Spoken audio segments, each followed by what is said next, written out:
Hey everyone, just wanted to give you guys a quick update on my road trip from Los Angeles to Detroit during the whole coronavirus COVID-19 pandemic.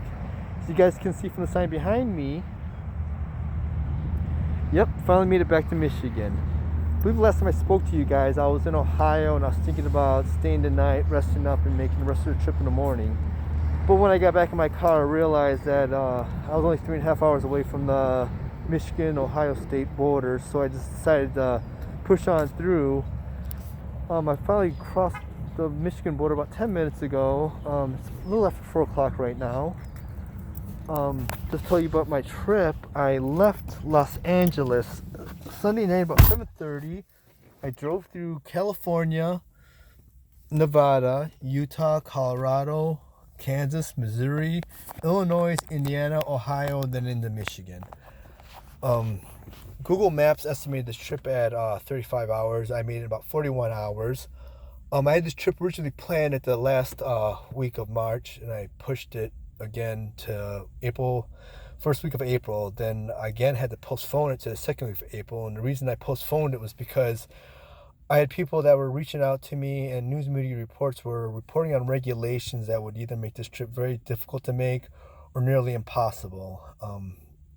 Regulations like, one person told me that I might have to get government permission documentation stating the purpose of my trip. So if I get pulled over, it would state the purpose of why I had to be on the road.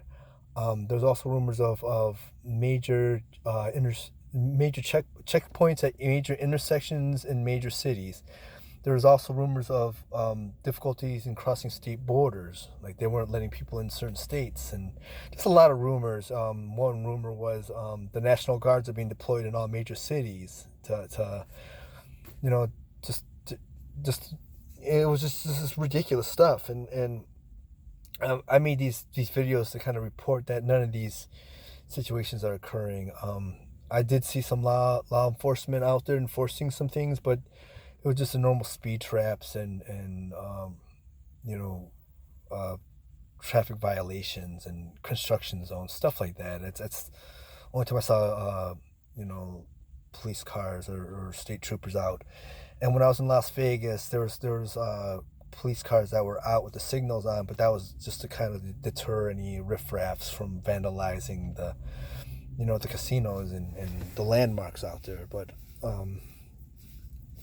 yeah, I didn't really see any need for any fear, because what happened was I have to handle a lot of personal matters back in Michigan, and I had this trip planned before the whole pandemic broke out, and I weighed out the pros and cons of the situation, and just having the uncertainty of when the situation is going to end.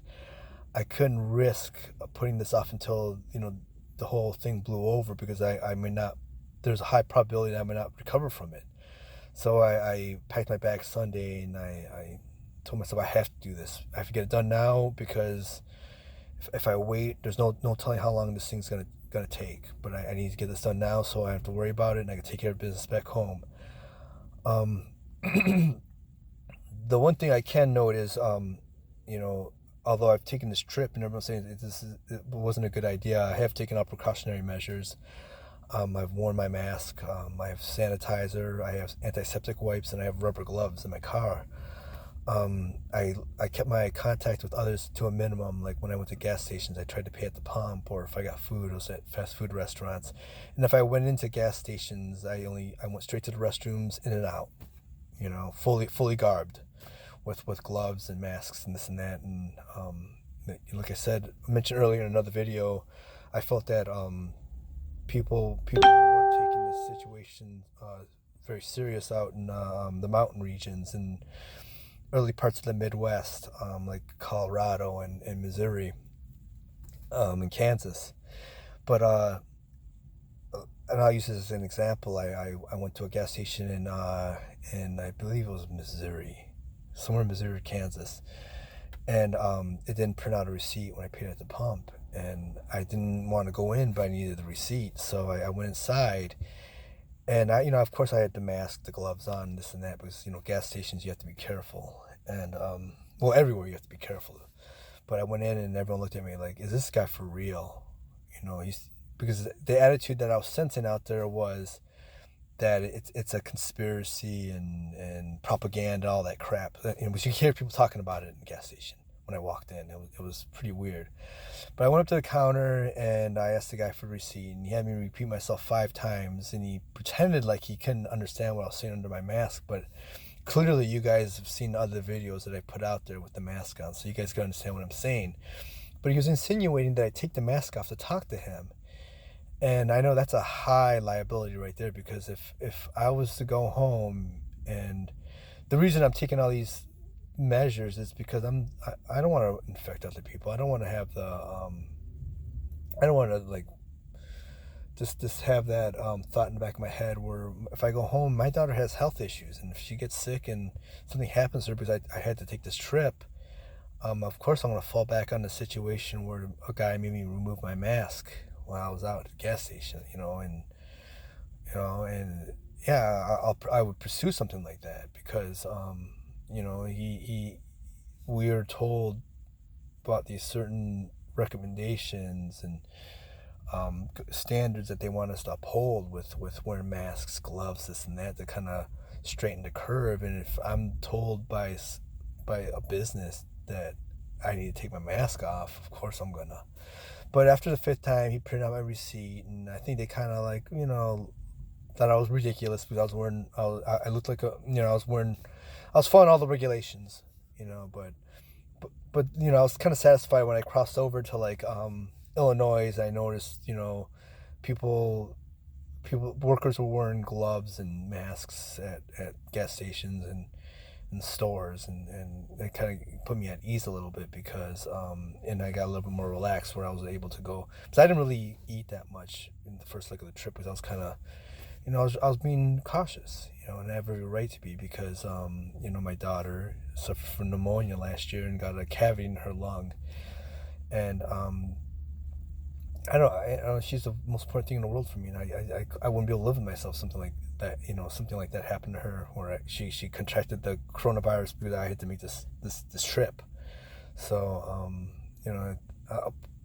I'm heading into Detroit right now, so I'm gonna drive through Detroit. I live in Chesterfield, which is about 50 miles north of Detroit.